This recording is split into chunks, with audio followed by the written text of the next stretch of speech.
In the following video, you will be seeing clips of what is assumed to be musical futures in action.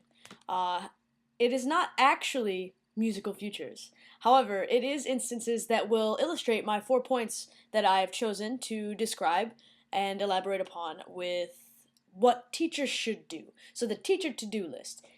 And we'll go from there.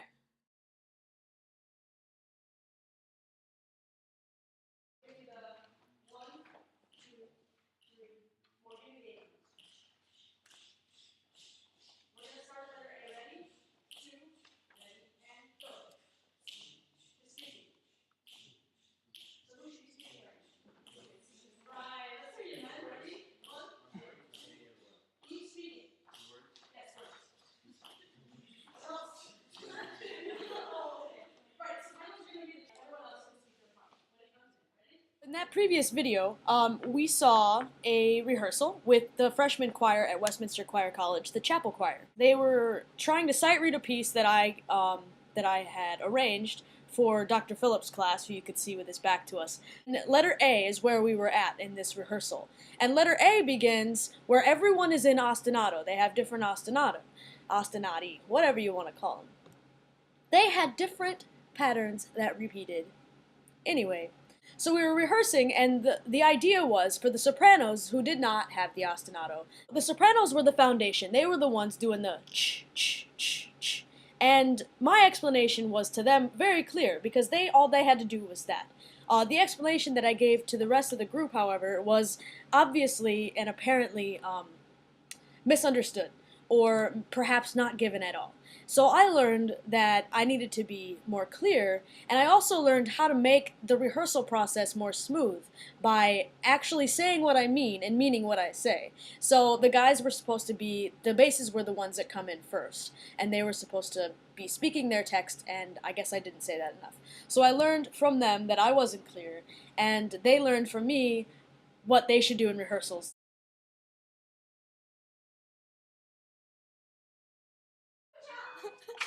Oh my gosh, really? Now you can't see yourself. We have a lot of joy secrets. This has happened before too. This crazy? Yes.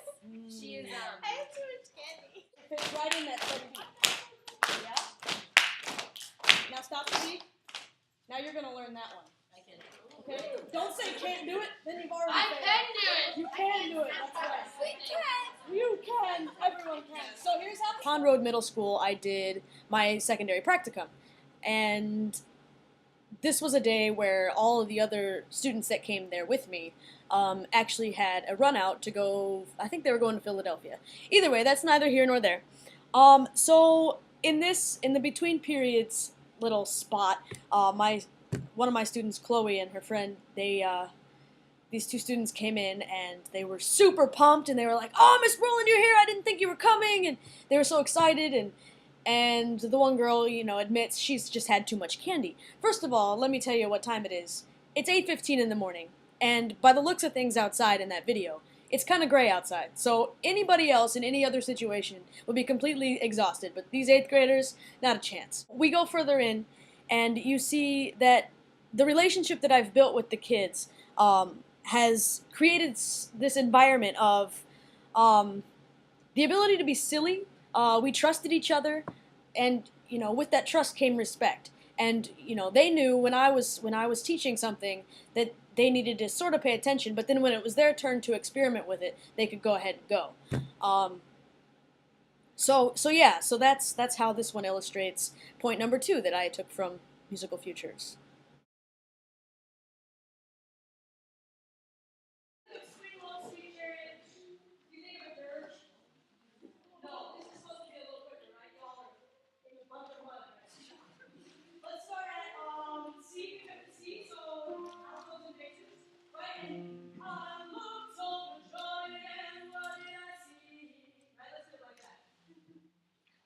Don't be afraid to be you. Just do it, okay?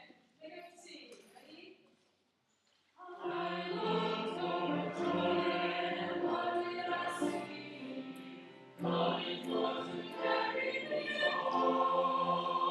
previous clip, we saw the freshman choir again, the chapel choir, trying to sight read Swing Low, Sweet Chariot. They were having an issue with timing, and in the actual piece at performance level, it would be quarter note equals 100. So the model that I give them is about where I want it to be, but in that instance, I'm able to, ask them, hey, when you think of Swing Low, Sweet Chariot, do you think of a dirge? And they respond, no, of course not. And then I show them what it is that I'm aiming for, and then they get a chance to go through and figure it out for themselves.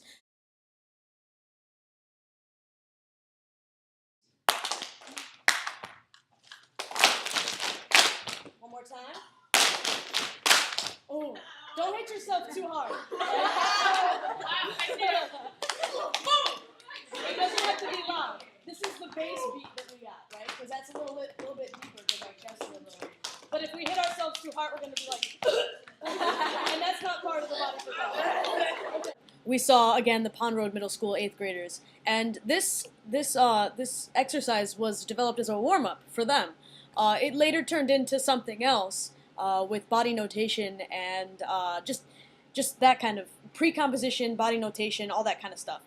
So they were learning it in this video, in that clip. And it turned out we had one girl with a cast on one hand, and I didn't prepare for that. But she was unfortunately the one that hit herself too hard in the chest. And I remember telling her when she walked in the door, hey, be careful with that. We're gonna maybe use that thing today. She was like, oh, we're gonna play on my cast. Cool. She didn't plan on having to use it for, percussive purposes. So that instance actually like completely derails where it's gonna go after that. I wanted to teach the rest of it, which ends with the snap clap, and then the second body percussion pattern that goes with it. We did end up getting back to it. It took a good 3 to 5 minutes to get us back on target. But it was mostly just because we had to figure out what this student that had the cast on her hand, what she could do. So we derailed for a while, and the students kind of brainstormed together, and they got into little groups and figured out, well, what could she do instead of hitting her chest? Could she put her cast on the chair? Could she, not even use that hand at all? But in that instance, she didn't realize that hand would be used for the chest, and I didn't honestly think about it either. So the students helped her figure out. But like I said, the lesson went in a completely different way, and it was just supposed to be used as a warm-up, and it ended up being the entire class period, just trying to problem solve and figure out, what can she do instead of hit her chest with her cast hand, because she's going to break something else if she isn't careful.